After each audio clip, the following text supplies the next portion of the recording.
एक बार एक बौद्ध भिक्षु किसी नगर से अपने शिष्यों के साथ होकर गुजर रहे थे और वो जिस नगर से गुजर रहे थे वहां के लोगों को जब भी पता चलता है कि हमारे नगर में बौद्ध भिक्षु आए हुए हैं, तब लोगों में एक उत्साह उत्पन्न हो गया।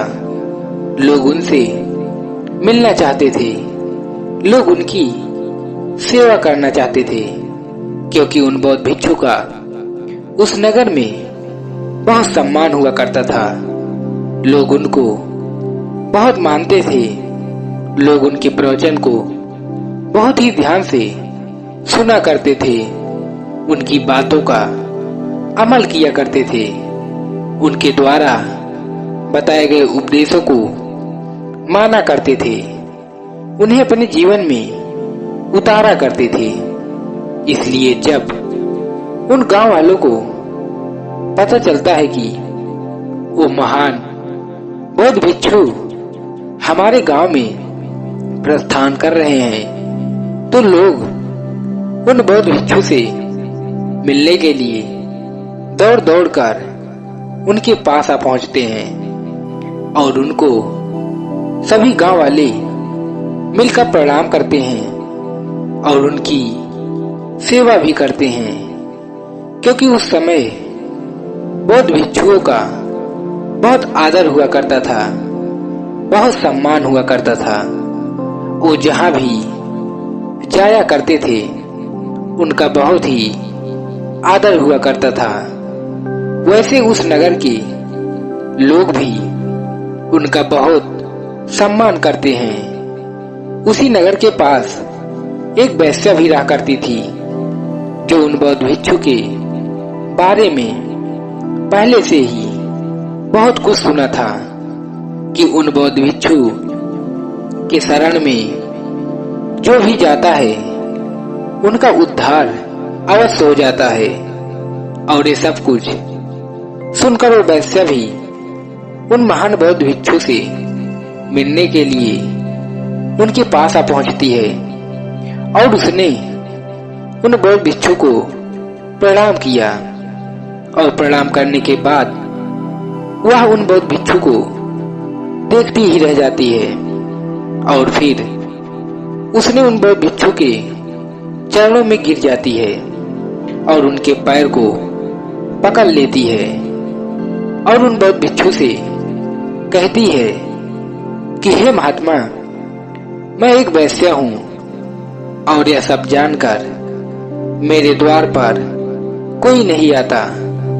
भला आए ही क्यों, क्योंकि मैं तो एक वेश्या हूँ। इसलिए मैं ये चाहती हूँ कि आप मेरा अतिथि बनकर मेरे साथ चलें, ताकि मैं भी आपकी कुछ सेवा कर सकूं, कुछ दिन में उन पुण्यों को कमाऊं जो उसको हर कोई कमाना चाहता है, ताकि हमारे दोस्त और मैंने जो कुछ भी पाप किया है उन पापों से मुक्ति पा सकूं और कुछ अच्छी बात सीख सकूं, कुछ बातों को समझ सकूं।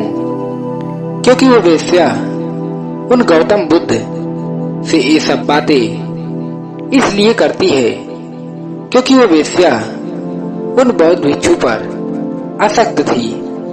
और फिर से वो उन महान बौद्ध भिक्षु से कहती है कि हे महात्मा, मैं भी कुछ धर्म कमाना चाहती हूँ, कुछ पुण्य कमाना चाहती हूँ, और हो सकता है कि आपके द्वारा बताए गए विचार और शब्द या फिर मेरे मन में कुछ ऐसे भाव आ जाएं, मेरे मन में वो शांति आ जाए जिससे मैं उद्धार हो सकूं।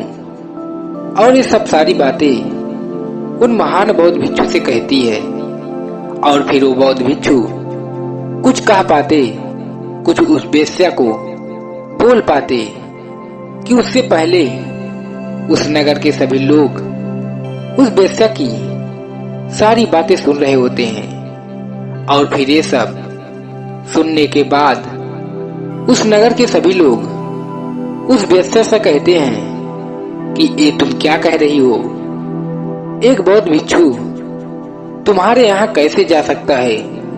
इससे तो उन बौद्ध भिक्षु का अपमान होगा और उनको पाप लगेगा और वो ऐसी अपवित्र जगहों पर नहीं जा सकते, क्योंकि बौद्ध भिक्षुओं का तो काम केवल लोगों को उपदेश देना होता है, उन्हें सही मार्ग दिखाना होता है और लोगों को अच्छी सी अच्छी सीख दें, लोगों को अच्छे से अच्छे विचार दें ताकि लोग अपने भविष्य को सुधार सकें, उसे पहचान सकें और एक नया जीवन जी सकें, लोगों को उन सफलताओं तक पहुंचा सकें जहां तक वो जाना चाहता हो। तो फिर वो आखिर कैसे उस अपवित्र स्थान पर वो बौद्ध भिक्षु जा सकते हैं? उन नगर के लोगों की इन सारी बातों को सुनकर वो वेश्या कहती है कि मैं तो इन्हें अपनी उन्हीं पापों को मिटाने के लिए तो ही लेकर अपने साथ जा रही हूँ ताकि मैं भी मुक्ति को प्राप्त कर सकूं। ये सब बातें सुनकर वो बौद्ध भिक्षु कहते हैं कि मैं तुम्हारा अवश्य उद्धार करूंगा।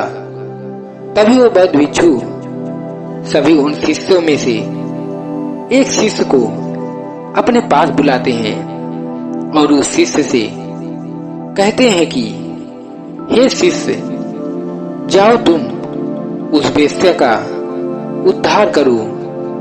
ये सारी बातें उन बौद्ध भिक्षु के मुख से सुनकर उस नगर के सभी लोग अचंभित हो जाते हैं, आश्चर्यचकित हो जाते हैं और इस गांव के लोग ये सोचने लगते हैं कि आखिर बौद्ध भिक्षु ने ऐसा क्यों कहा।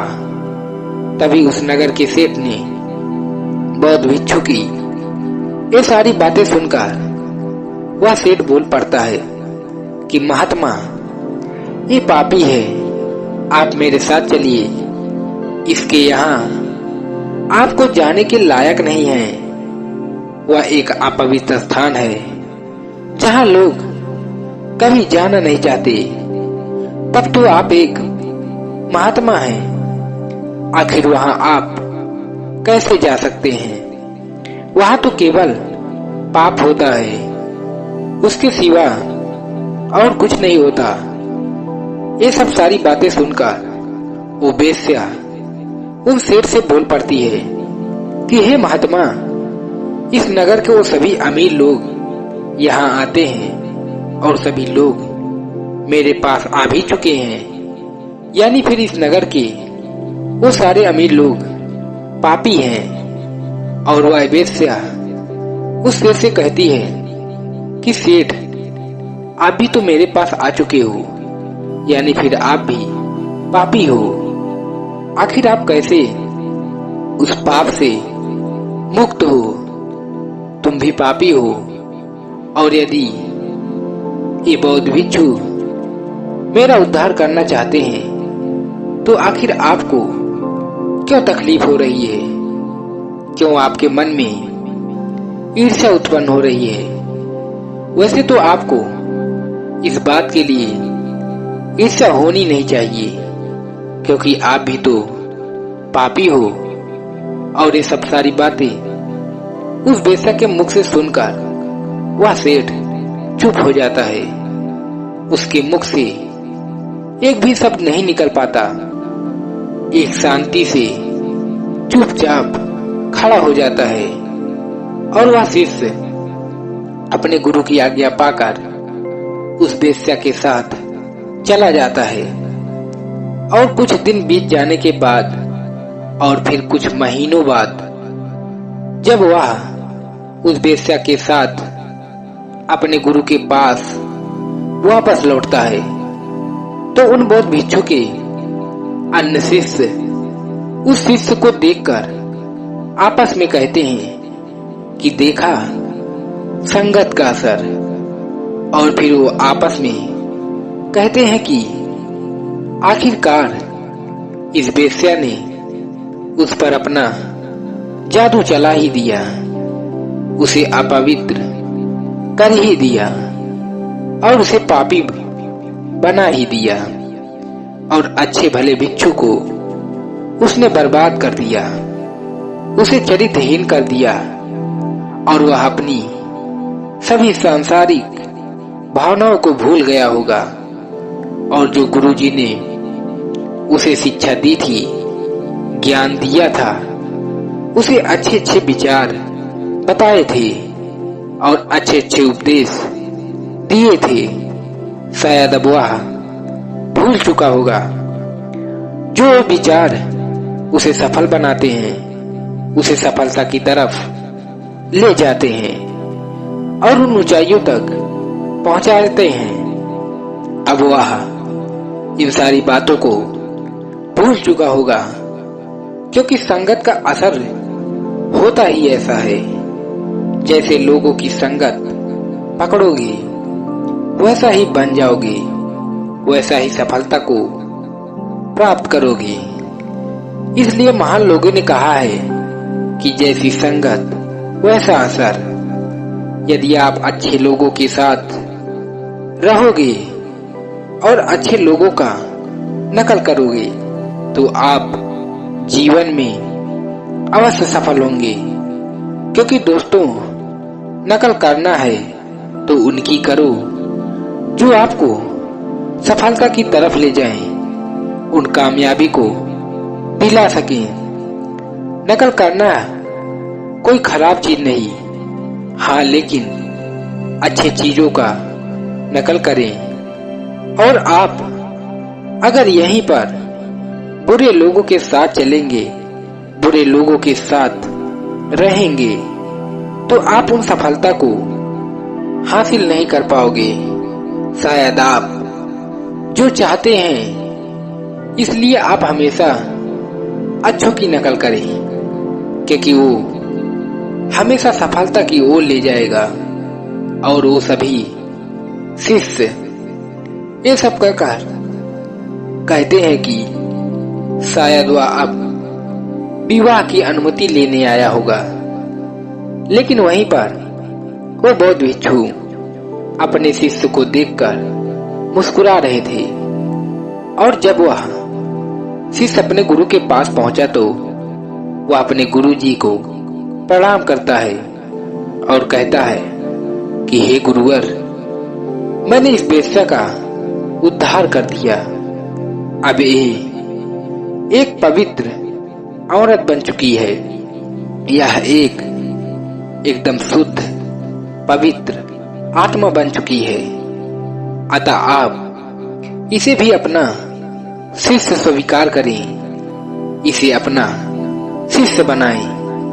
ये सब सारी बातें सुनकर बौद्ध भिक्षु के अन्य सभी शिष्य चौंक जाते हैं, आश्चर्यचकित में पड़ जाते हैं कि आखिर ये कैसे हो सकता है। ये तो एक अपवित्र बेस्या थी, आखिर ये सब कैसे हुआ। वो सब ये सोचने लग जाते हैं कि चरित्र को हमेशा बुरों के साथ रहकर अच्छे लोगों का खराब होता है। हमें तो हमारे गुरु ने तो यही सिखाया है कि तुम बुरों लोगों के साथ रहकर बुरा बन जाओगे, और यदि यहीं पर आप अच्छे लोगों के साथ रहोगे तो आप अच्छा बन जाओगे। तभी वो बौद्ध भिक्षु अपने सभी शिष्यों की ये सारी बातें सुनकर कहते हैं कि देखो, मेरे इस शिष्य को जिसने मेरे विचार के अनुरूप कार्य किया और इस औरत के चरित्र को अपने चरित्र जैसा बना दिया, न कि खुद को बदलने दिया।